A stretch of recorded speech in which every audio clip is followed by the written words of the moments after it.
Hello दोस्तों, नमस्कार। मैं नीरज सर एक बार फिर आपका हार्दिक स्वागत करता हूं अपने गुरु ज्ञान अड्डा चैनल पर। और आज हम 11 और 12 मई के डेली करंट अफेयर के क्वेश्चन देखेंगे कि 2 दिन में क्या डेली करंट अफेयर के क्वेश्चन बने हैं। इसी के साथ ही सबसे पहले क्वेश्चनों की बात करने से पहले आपसे गुजारिश रहेगी, आपसे निवेदन रहेगा कि आप हमारे इस सेशन को जल्दी से अपने सभी दोस्तों में शेयर कर लाइक कर दीजिए। और इसी के साथ ही यदि आपको हमारे इस सेशन की पीडीएफ चाहिए तो आप हमारे टेलीग्राम ग्रुप पर हमें फॉलो कर सकते हैं और वहां से आप इसकी पीडीएफ पा सकते हैं। टेलीग्राम पर जब आप आएँ तो हमारे टेलीग्राम चैनल पर आप हमें फॉलो और सब्सक्राइब ज़रूर करें। इसी के साथ में बिना देर किए हुए क्वेश्चनों की बात कर लेते हैं। तो क्वेश्चन आज का पहला कहता है, हाल ही में यूएस आधारित इक्विटी फर्म विस्टा इक्विटी ने जियो में कितने परसेंट की हिस्सेदारी खरीदी है। तो देखिए फ्रेंड्स, आपको बता दें कि जो अभी जियो की इसने 2.32% की हिस्सेदारी खरीद ली है। और आपको यह जानना भी ज़रूरी है कि जो जियो है वो रिलायंस इंडस्ट्रीज़ के अंतर्गत एक कंपनी या कहें एक दूसरा उपक्रम है और इसके मालिक बनते हैं अनिल धीरूभाई अंबानी। और यह जियो में तीसरा सबसे बड़ा निवेश है। यह निवेश 11,317 करोड़ रुपए में हुआ है। तो आपको हम बता दें कि लगातार जो जियो या रिलायंस है वो अपने जो हिस्सेदार मतलब जो अपने बिजनेस है उसको बेच रही है या उसमें हिस्सेदारी कर रही है। तो ये क्यों कर रही है, इसका कारण है मार्च 2021 तक जो जियो कंपनी या रिलायंस इंडस्ट्रीज़ है ये कर्ज मुक्त बनना चाहती है। तो इसलिए ये अपने शेयर या कहें कारोबार को कुछ हिस्सेदारियों को बेच रही है। अब अगर हाल ही में इसको कनेक्ट करके देखें तो कुछ समय पहले ही फेसबुक ने जियो में 9.99% की हिस्सेदारी खरीदी थी। इसके अलावा एक सिल्वर ने, यानी कि सिल्वर जो एक यूएसए की एक कंपनी है, उसने जियो में 1.15% की हिस्सेदारी खरीद ली थी। और इन दोनों के बाद में ये तीसरा साझेदारी या हिस्सेदारी खरीदने का काम हुआ है। इसके बाद में अगले क्वेश्चन की अगर बात कर लें, हाल ही में आईसीएमआर ने कोविड-19 टेस्टिंग किट की डिलीवरी के लिए किसके साथ समझौता किया है। तो ये किया है इंडियन पोस्ट के साथ में। अब आपको बता देते हैं, आईपी के 16 रीजनल यानी कि इंडियन पोस्ट के जो 16 रीजनल डिपो हैं उनके द्वारा देश में 200 अतिरिक्त जो प्रयोगशालाएं हैं वहां तक कोरोना वायरस ये जो किट है ये वहां पर उपलब्ध कराई जाएगी, ताकि जो कोविड-19 टेस्टिंग है उसकी सही तरीके से अधिक जांचें हो सकें। केंद्र सरकार के द्वारा हाल ही में 10 लाख रुपए का बीमा कवर देने की घोषणा की गई थी। जो कर्मचारी हैं, डाक कर्मचारी या पोस्ट ऑफिस जो कर्मचारी हैं उनको, यदि उनकी मृत्यु कोविड-19 के संक्रमण से होती है तो ये घोषणा केंद्र सरकार ने करी थी। आपको आईसीएमआर ने हाल ही में कोरोना वैक्सीन बनाने के लिए भारत बायोटेक इंटरनेशनल के साथ में भी समझौता किया है, ये बता देते हैं। और जो आईसीएमआर है इसकी फुल फॉर्म होगी Indian council of medical research. इसी के साथ में अगला क्वेश्चन की अगर बात करें, हाल ही में किस देश ने कोविड-19 के लिए मोनोक्लोनल न्यूट्रलाइजिंग एंटीबॉडी का निर्माण किया है। तो ये आपका किया है इसराइल ने। और आपको बता दें, इसराइल के जो रक्षा मंत्री हैं उन्होंने एक आधिकारिक बयान के अनुसार इस दवा का जो टीका है उसको बनाने की बात कह दी है। और यदि इसको और करंट से रिलेट करके देखें तो अभी हाल ही में भारतीय एक आईटी कंपनी है जिसका नाम है टीसीएस, इसने इसराइल के पहले डिजिटल बैंक को ये लॉन्च करेगा। इसी के साथ ही इसराइल की राजधानी क्या बन जाती है, तो इसराइल की राजधानी बन जाती है यरूशलेम। मुद्रा बन जाती है इजरायली न्यूपियन, और पीएम बन जाते हैं बेंजामिन नेतन्याहू। इसी के साथ में आपको बता देते हैं कि जो इजरायली संसद है उसको नेसिट कहा जाता है, क्योंकि ये क्वेश्चन अभी काफ़ी बार रिपीट हुआ है। जनवरी 2020 में जो पेपर हुए थे उनमें, और जो फरवरी में जो पेपर हुए थे उनमें, तो इजराइल की संसद के बारे में पूछा जाता है, तो इसकी संसद का नाम है नेसिट। इसी के साथ में अगले क्वेश्चन की अगर चर्चा करें तो हाल ही में सैमसंग ने सैमसंग कार्ड लॉन्च करने के लिए किस कंपनी के साथ समझौता किया है? तो देखिए आपको बता दें उस कंपनी का नाम है सोफी। और जो सोफी है ये एक पर्सनल फाइनेंस कंपनी है अमेरिका की, तो इसी के साथ ही इसने समझौता किया है। हाल ही में अगला क्वेश्चन है, हाल ही में जारी एक रिपोर्ट के अनुसार लॉकडाउन में भारत की ऊर्जा मांग में कितने परसेंट की कमी आई है? तो देखिए ये रिपोर्ट जो है वो जारी की गई है आपकी आईईए यानी कि इंटरनेशनल एनर्जी एजेंसी के द्वारा, और इसने बताया है कि 30% तक की जो भारत में जो ऊर्जा की मांग है उसमें कमी आई है लॉकडाउन के चलते। अब आपको हम हल्की सी चर्चा कर लेते हैं आईईए के बारे में। तो इस रिपोर्ट में देखिए जो आईईए की जो रिपोर्ट है इसमें ये भी बताया गया है कि इसमें कमी तो 30% की आई है, लेकिन भारत में जो रसोई गैस है उसकी खपत में काफ़ी बढ़ोतरी हुई है। और इसी के साथ में आईईए की फुल फॉर्म रहेगी इंटरनेशनल एनर्जी एजेंसी, और इसकी स्थापना करता है ओईसीडी जो समूह है वो। ओसीडी का मतलब organisation for economic cooperation and development, जो एक समूह है वैश्विक समूह, ये इसका स्थापना करता है। 1974 में इसकी स्थापना हुई थी, और इसका जो मुख्यालय बनता है वो बनता है आपका फ्रांस की राजधानी पेरिस में। पेरिस में ही आपका प्रसिद्ध एल्फिन टावर भी मौजूद है, तो आप ये ध्यान रखेंगे। इसी के साथ ही अगला क्वेश्चन है, किस राज्य ने हाल ही में इंटरैक्टिव हेल्थ पोर्टल लॉन्च किया है? तो ये आपका किया है केरल ने। आपको बता देते हैं केरल के बारे में कुछ करंट से रिलेटेड बातें। तो तिरंगा पहल के तहत रैपिड स्क्रीनिंग करने वाला देश का पहला जो राज्य बना है केरल है। कोविड-19 रोगियों की सेवा करने के लिए जो कुर्मी बोट नामक रोबोट का उपयोग किया गया है वो उपयोग करने वाला देश का पहला राज्य बन चुका है। इसी के साथ में अगर आपको बता दें आयु रक्षा क्लिनिक की शुरुआत भी आपके केरल से शुरू हुई है। अगर स्टेटिक जी के देखा जाए तो केरल की राजधानी बनेगी तिरुअनंतपुरम, और सीएम बनेंगे पिनराई विजयन, और यहाँ पर गवर्नर बनेंगे आपके मोहम्मद आरिफ खान। इसी के साथ ही मुख्य न्यायाधीश एस मणिशंकर यहाँ बन जाते हैं उच्च न्यायालय के मुख्य न्यायाधीश। और जो मुख्य जो आपके नेशनल पार्क हैं उनकी भी यहाँ चर्चा कर लेते हैं, कौन कौन से नेशनल पार्क यहाँ मौजूद हैं। तो देखिए अन्नामुदी 16 राष्ट्रीय पार्क है, पेरियार नेशनल पार्क है जो हाथियों के लिए प्रसिद्ध है। इसी के साथ ही जो शांत घाटी या साइलेंट वैली नेशनल पार्क भी आपका केरल में बनता है। अगला क्वेश्चन देख लेते हैं। अगला क्वेश्चन आपका 7, हाल ही में किस राज्य सरकार ने अपने मंडी अधिनियमों में संशोधन किया है?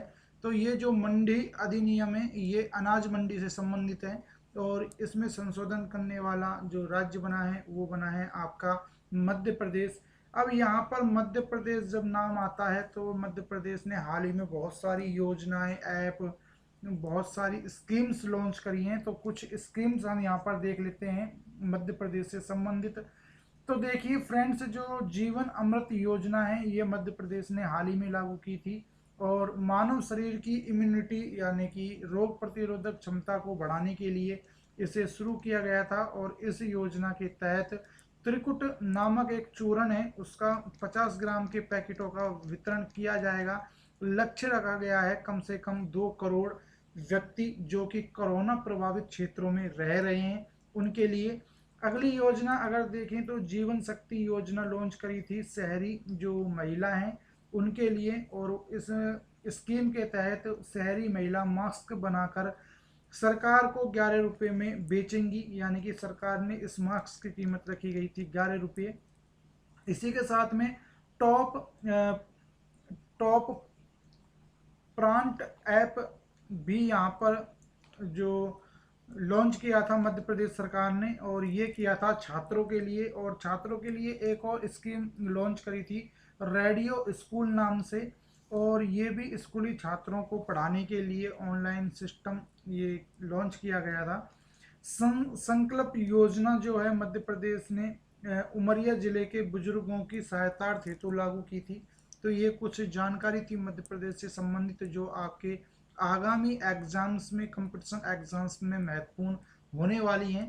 तो इनको आप एक बार ढंग से देख लें, और इसी के साथ ही आप हमारे सेशन को फटाफट से लाइक कर दें, अपने दोस्तों में शेयर कर दीजिए। इसी के साथ ही अगले क्वेश्चन की चर्चा कर लेते हैं कि हाल ही में किसने एक स्मारक डाक टिकट जारी किया है। तो ये आपका किया है WHO ने। अब सबसे पहले आपको ये बता देते हैं कि ये जो डाक टिकट जारी हुआ है ये किस खुशी में किया गया है। तो चेचक उन्मूलन की 40वीं वर्षगांठ पर यह टिकट जारी किया गया है WHO के द्वारा। और आपको बता दें कि जो चेचक उन्मूलन जो अभियान है इसकी अगुवाई डोनाल्ड ए हेडरसन जो कि एक अमेरिकी बायोलॉजिस्ट थे, उनकी अगुवाई में इसकी अभियान की शुरुआत की गई थी। और इसके जो टीका है इसकी खोज की थी एडवर्ड जेनर ने। इसी के साथ में अगर WHO पर हम थोड़ा सा नज़र डालें तो WHO की स्थापना 7 अप्रैल 1948 को की गई थी, और इसका मुख्यालय बन जाता है आपका स्विट्जरलैंड में। और इसके वर्तमान में जो हेड हैं वो हैं टेड्रोस अधानी। तो ये तो आप बिल्कुल नहीं भूलेंगे, क्योंकि WHO कोरोना वायरस के चलते लगातार न्यूज मैगजीन या समाचार पत्रों में लगातार आ रहा है। इसी के साथ में इसके जो सदस्य देश हैं वो बन जाते हैं 194। अब आपको हमने ये तो बता दिया कि इसके जो डायरेक्टर या इसके जो हेड हैं वो तो बन जाते हैं आपके टेड्रोस अधानी साहब, लेकिन इसके जो डिप्टी डायरेक्टर जनरल हैं वो कौन है। तो वो आपके भारत से ही हैं, और इसके जो डिप्टी डायरेक्टर जनरल हैं वो हैं सौम्या स्वामीनाथन जो कि भारत की ही रहने वाली हैं। इसी के साथ ही अगला क्वेश्चन आपको हम बता देते हैं, हाल ही में किस राज्य सरकार ने प्रवासी राहत मित्र ऐप लॉन्च किया है। तो ये आपका किया है उत्तर प्रदेश सरकार ने। और इस जो ये जो ऐप है इसके जरिए प्रवासी जो लोग रह रहे हैं यूपी में उनको राहत देने व सरकारी योजनाओं का लाभ पहुंचाने हेतु यह ऐप लॉन्च किया गया है। इसी के साथ ही दूसरा उद्देश्य है कि जो प्रवासी लोग रह रहे हैं उनके स्वास्थ्य पर नज़र रखी जाएगी इस ऐप के माध्यम से। इसी के साथ में उत्तर प्रदेश को हम अपने सेशंस में काफ़ी बार डिटेल से पढ़ा चुके हैं।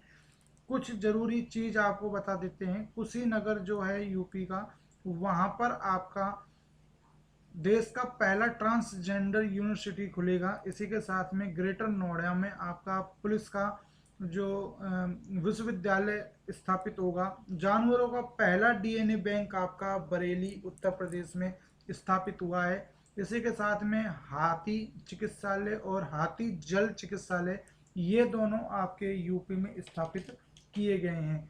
इसी के साथ में अगले क्वेश्चन की बात कर लेते हैं फ्रेंड, हाल ही में किस राज्य ने पान मसालों को 1 साल के लिए बैन कर दिया गया है। तो ये कर दिया गया ये टाइपिंग मिस्टेक हो गई है फ्रेंड्स, तो थोड़ा सा क्षमा चाहेंगे आपसे, टाइपिंग मिस्टेक है तो इसको आप सुधार लेना। तो ये किया गया है आपका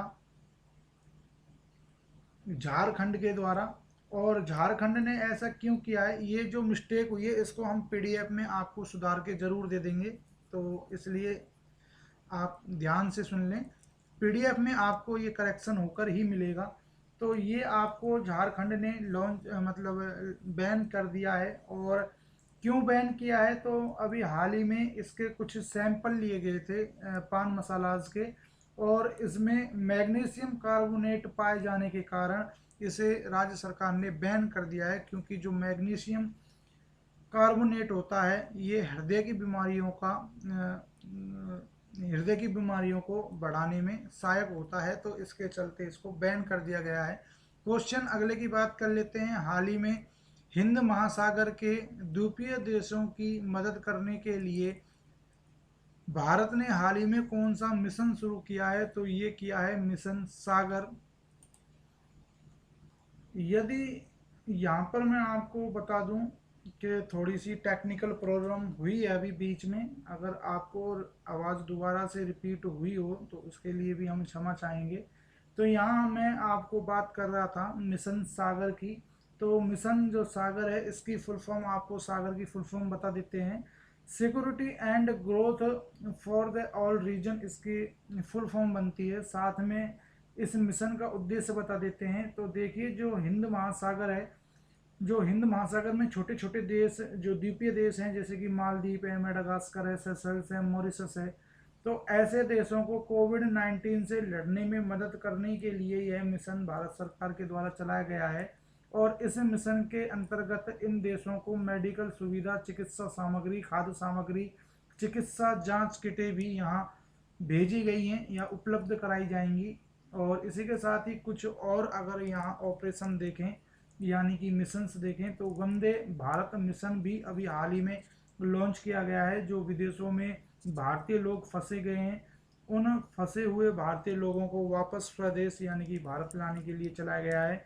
समुद्र सेतु एक मिशन लॉन्च हुआ था अभी 5-6 दिन पहले, और उसमें भी भारतीय नौसेना के द्वारा जो विदेशों में फंसे हुए जो भारतीय लोग हैं उनको वापस लाने के लिए चलाया गया था। ऑपरेशन वनीला, आप यहाँ ध्यान रखेंगे, जो ऑपरेशन वनीला है ये भारतीय नौसेना के द्वारा मेडागास्कर में जो चक्रवात आया था तो उसमें जो लोग प्रभावित हुए थे उनकी सहायतार्थ हेतु, यानी कि उनकी सहायता के लिए ये मिशन या ये ऑपरेशन वनीला चलाया गया था।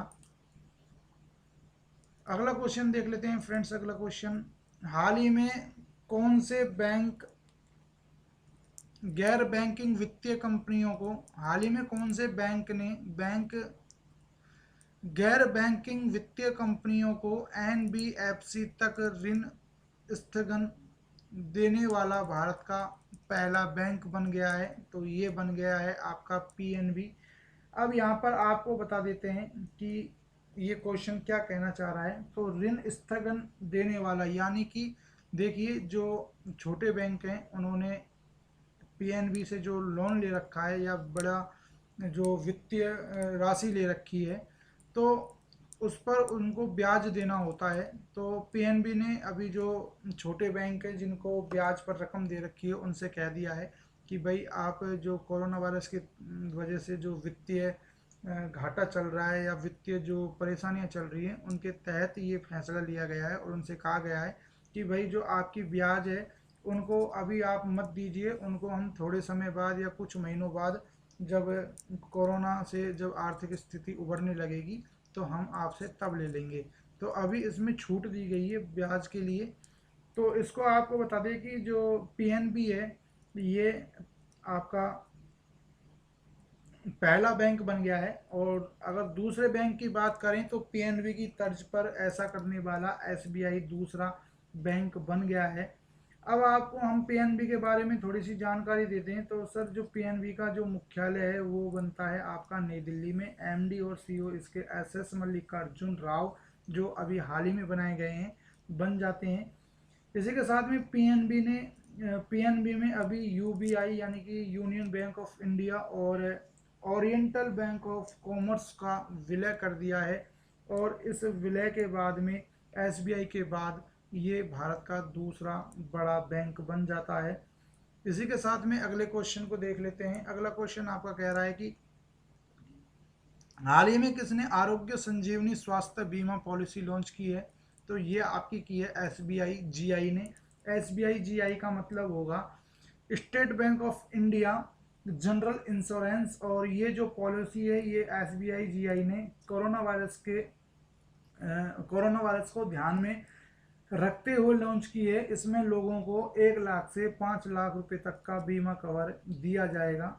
अब यहाँ पर जब बात आ रही है संजीवनी शब्द की बात आ रही है, तो संजीवनी से जुड़े कुछ और ऐप लॉन्च हुए हैं या जो मिशन लॉन्च हुए हैं उनकी बात कर लेते हैं, जो आपके आगामी परीक्षाओं में की दृष्टि से महत्वपूर्ण बन जाते हैं।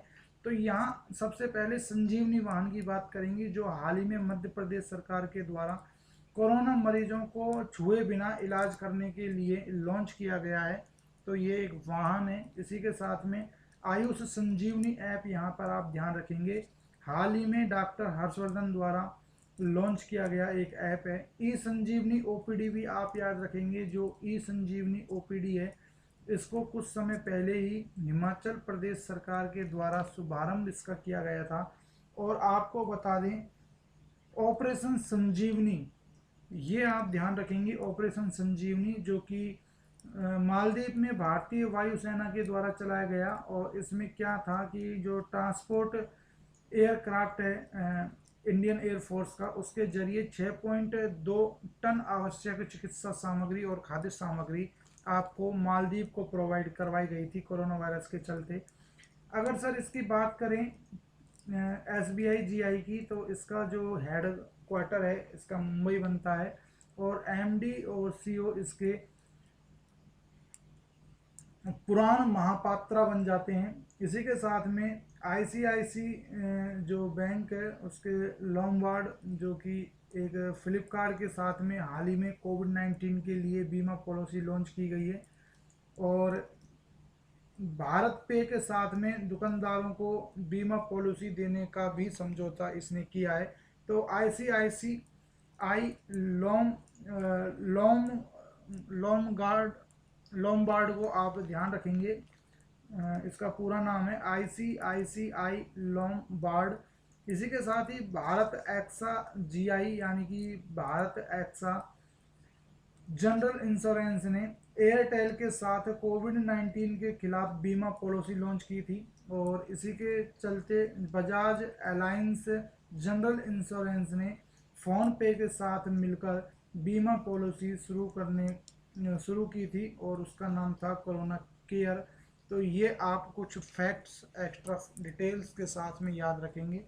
अगले क्वेश्चन की बात करें तो हाल ही में नोमुरा ने वित्त वर्ष 2021 के लिए भारत की GDP ग्रोथ रेट घटाकर कितनी रहने का अनुमान लगाया है। तो ये लगाया है 5.2%। और सर यहाँ पर आपको कुछ डिटेल बताने से पहले मैं एक छोटा सा एक निवेदन करना चाहूँगा कि जो टाइपिंग मिस्टेक्स आपको हुई हैं जो टाइपिंग में, इन सभी टाइपिंग मिस्टेक को आपको PDF में सुधार कर दिया जाएगा। इसी के साथ में इस क्वेश्चन पर हम चर्चा कर लेते हैं। तो देखिए कुछ और जो हमारी GDP रहने वाली है उसके बारे में बता देते हैं कि किन्होंने क्या क्या हमारी भारतीय GDP के बारे में बोला है। तो यूनाइटेड नेशन ने जो हमारी GDP है उसको 4.8% रहने का अनुमान बताया था। इसके बाद में फिट्चा रेटिंग्स जो एक संस्था है उसने 8% रहने का अनुमान बताया था। ADB यानी कि एशियन डेवलपमेंट ने 4% रहने का बताया था। इसी के अलावा इंडिया रेटिंग्स ने फिर इसको घटाकर 1.9% बता दिया था। S&P के द्वारा इसको फिर बताया गया था 1.8% रहने का अनुमान। क्रिसिल ने हमारी जो GDP है उसको 1.8% रहने का अनुमान बताया था। और SBI ने बताया है 1.1%। तो ये कुछ संस्थाओं के द्वारा भारतीय GDP के बारे में कोरोना वायरस के चलते बताए गए आंकड़े थे, जिनको आप ध्यान से पढ़ेंगे और ध्यान से अपने कॉपी में भी आप इनको लिख लेंगे, क्योंकि ये काफ़ी हेल्पफुल रहने वाले हैं आप सबके लिए आगामी परीक्षाओं की दृष्टि से। इसी के साथ में अगले क्वेश्चन को देखते हैं।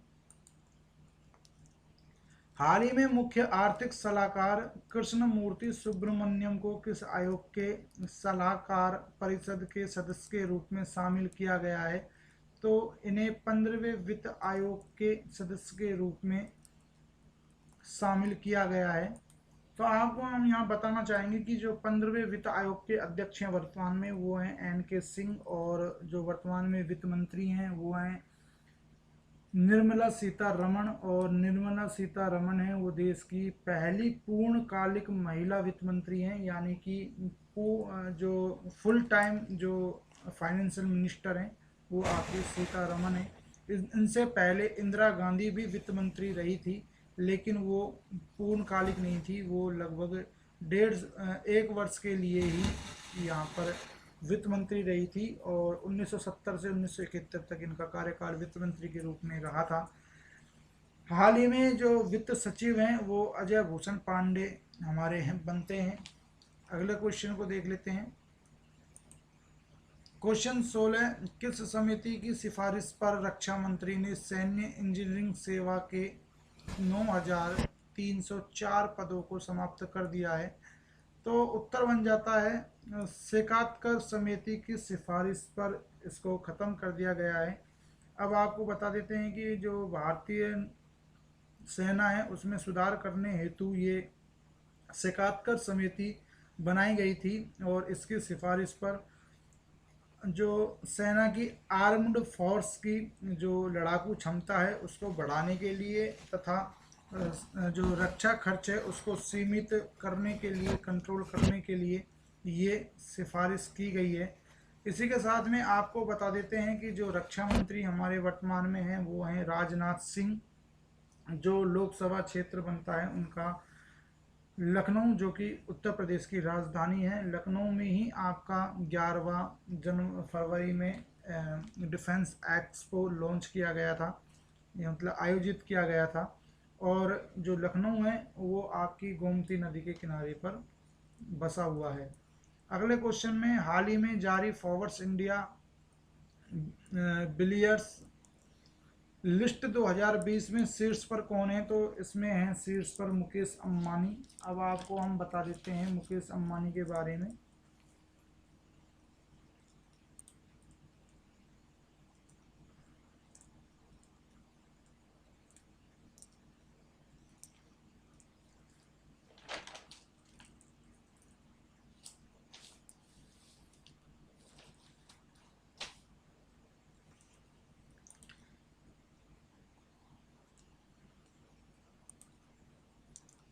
देखिए फ्रेंड्स, थोड़ी सी तकनीकी कमी के कारण आज हम क्षमा चाहेंगे यदि आपको कोई दिक्कतें हो रही हैं आवाज़ से संबंधित या कुछ और, तो उसके लिए हम आपसे क्षमा चाहेंगे।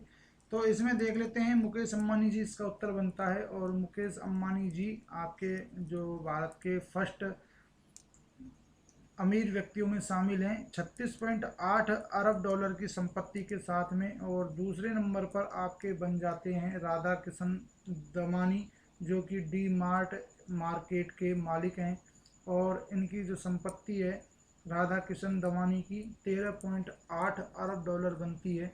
इसी के साथ में तीसरे नंबर पर भारत के शिव नडार आते हैं, जो कि एक सॉफ्टवेयर सर्विस का कारोबार करते हैं, और इनकी जो कुल संपत्ति है वो है 11.9 अरब डॉलर। और इसी के साथ में चौथे नंबर पर उदय कोटक आपके आ जाते हैं, जो कि बैंकिंग सेक्टर का कारोबार करते हैं, और 10.4 अरब डॉलर के साथ में इनकी संपत्ति यहाँ बनती है।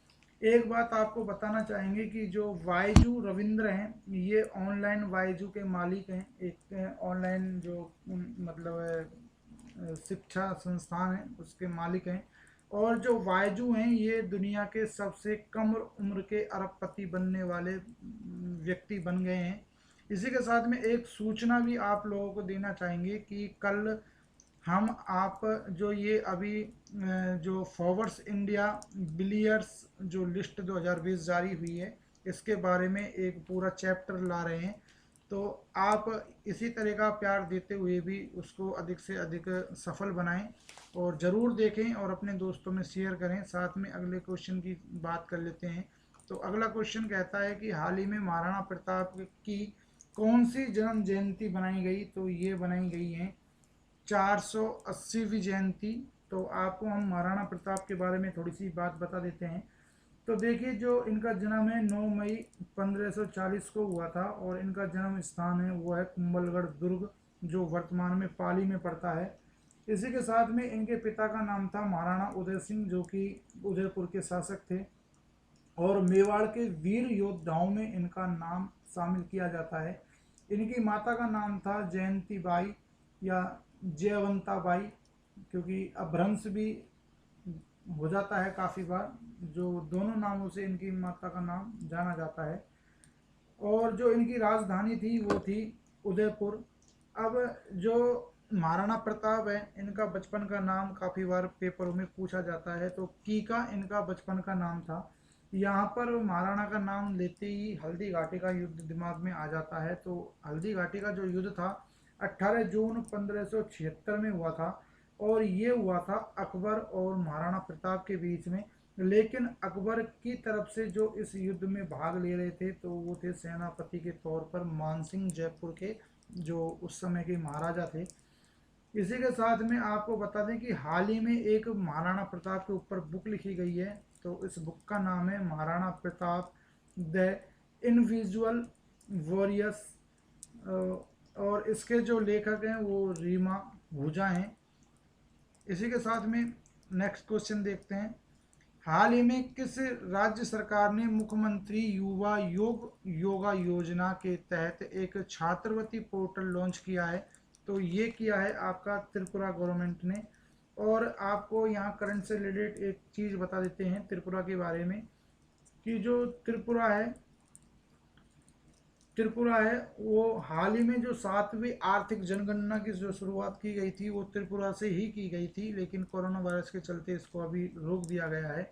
अगर स्टैटिक जीके की बात करें तो त्रिपुरा की राजधानी बन जाती है अगरतला, मुख्यमंत्री बन जाते हैं विप्लव कुमार देव, गवर्नर बन जाते हैं रमेश बैस, और जो यहाँ मुख्य न्यायाधीश हैं त्रिपुरा के वो बन जाते हैं आपके संजय करोल साहब। इसी के साथ में जो आज का अंतिम और लास्ट क्वेश्चन रहने वाला है वो रहने वाला है कि हाल ही में गणित का एबल पुरस्कार 2020 किसे दिया गया? तो गणित का जो एबल पुरस्कार है वो हिलेल फर्स टैम्बेर और ग्रेगरी मार्गुलिस को दिया गया है। और यहाँ पर जो टैम्बर साहब हैं ये यूएसए के रहने वाले हैं, और ग्रेगरी मार्गुलिस जो हैं वो इजराइल के रहने वाले हैं। यह पुरस्कार गणित का नोबेल पुरस्कार भी कहा जाता है, और इसे नॉर्वे की सरकार के द्वारा गणित के उत्कृष्ट फॉर्मूलों के लिए दिया जाता है। उपयुक्त दोनों जो हैं इनको, यानी कि ये जो दोनों व्यक्ति हैं इनको ये पुरस्कार नंबर थ्योरी के अंतर्गत दिया गया है, जो मैथ की नंबर थ्योरी है उसके लिए इनको ये दिया गया है। साथ में आपको बता दें कि 2019 का जो एबल पुरस्कार था वो करेन उहलेक बेक ने जीता था, और जो उहलेन बेक है ये यूएसए की यानी कि अमेरिका की रहने वाली हैं, और यह पुरस्कार जीतने वाली पहली महिला भी बन चुकी हैं।